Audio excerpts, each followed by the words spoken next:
नमस्कार, मेरा नाम कर्णिका बाई है और मैं अरवानी आर्ट प्रोजेक्ट में लीड आर्टिस्ट हूँ। 2015 में मैं घर में कमिंग आउट हुई एज़ ए गे बॉय के तौर पे। बट मुझे जब मैंने खुद को एक्सप्लोर किया तो मुझे पता चला मैं ट्रांस वुमेन हूँ। और 2017 में अरवानी आर्ट प्रोजेक्ट जयपुर में आई थी एक मेट्रो स्टेशन पेंट करने। और हमारे वहाँ की जो ट्रांस वुमेन है उन्होंने मुझे बोला कि हमारे चलो हिजड़े लोग पेंट कर रहे, तुम भी आ जाओ, तुम्हें भी अपॉर्चुनिटी मिलेगा। क्योंकि मैं ऑलरेडी आर्टिस्ट बैकग्राउंड से ही थी। मैंने मेरा जो ग्रेजुएशन है वो मैंने आर्ट से किया था। साथ ही साथ जिसमें मैंने 12th में जो था मेरा कला का ही क्षेत्र था। और मैंने साथ ही साथ मैं हैंडीक्राफ्ट प्रोडक्ट्स बनाती उस वक्त भी। और मेरे सामान कोई नहीं खरीदता था क्योंकि मैं लिपस्टिक लगा के जाके स्टोर पर बैठती थी तो लोग सोचते बाप रे ये अजूबा की बैठा हुआ इधर, इसके सामान अच्छे होंगे लेकिन ये अच्छा नहीं है उनकी नज़रों में। तो जब आप Arwani art project I Jaipur में, मैं उनसे जुड़ के उनको मेरा काम अच्छा लगा। देन 2017 मार्च के बाद फिर मैं फरवरी मई में वापस उनके साथ काम करी। इस तरह मेरा जर्नी उनके साथ चलता रहा। और साथ ही साथ मेरा जो जेंडर जर्नी था तो उसमें मुझे लगता है आर्ट ने, अरवानी आर्ट प्रोजेक्ट और आर्ट ने बहुत साथ दिया। मुझे थेरेपी दी कि मैं खुद को कैसे स्वीकार करूं, क्योंकि इस दुनिया में सबसे कठिन जो रास्ता है वो खुद को स्वीकार करना और घर वालों को स्वीकार करवाना है। तो वो मुझे सफ़र बहुत आसानी से हो गया। और मैंने आज 8 साल हो गई हूँ मैं भी। अगर अरवानी आर्ट प्रोजेक्ट 9 साल हो रही तो मैं 8 साल पूरी हो जाऊँगी। तो हाँ, हम ग्रोथ कर रहे हैं। और सेल्फ टॉट आर्टिस्ट के तौर पे आज मैं इंडिपेंडेंटली खुद से भी काम करती हूँ।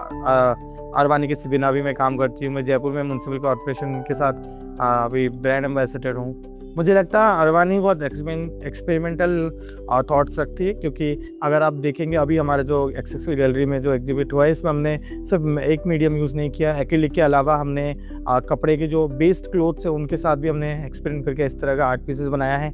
साथ ही साथ हमने धागे से बुनाई, धागे का इस्तेमाल करके हमने उससे भी उसको आर्ट को इंक्लूड किया है। और मैं खुद की इंडिविजुअली बात करूँ तो मेरे खुद का बिजनेस भी, मैं हैंडीक्राफ्ट प्रोडक्ट्स बनाती हूँ। 8 साल से अरवानी में काम कर रही हूँ। तो मुझे लगता है मेरी जर्नी बहुत अलग रही है। तो साथ ही हम लोग एक्सप्लेन भी करते रहते हैं आए दिन। हम पब्लिक स्पेसेस में हम इन चीज़ों को ज़्यादा शोकेस नहीं कर सकते क्योंकि वहाँ बहुत लोग आते हैं, उनको संभालना मुश्किल है। लेकिन जब हम वॉल पेंटिंग्स करते हैं तो हम बहुत बड़े बड़े म्यूरल्स बनाते हैं।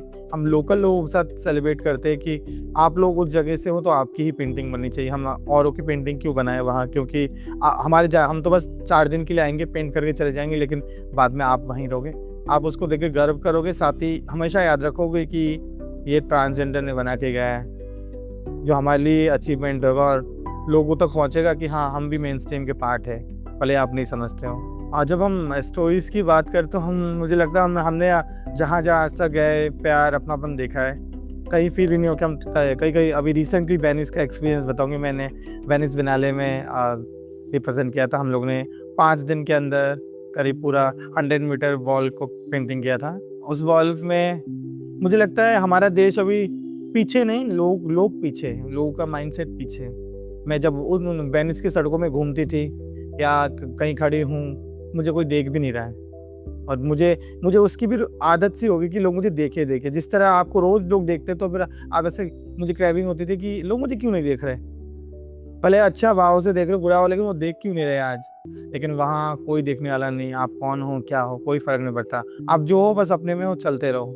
तो वो एक्सपीरियंस बहुत मेरे लिए अलग, बहुत ज़्यादा अलग था। क्योंकि हम एक देश के अलावा एक कॉन्टिनेंट में, दूसरे कॉन्टिनेंट में थे और अपने देश को रिप्रेजेंट कर रहे थे as a trans women artist के तौर पे।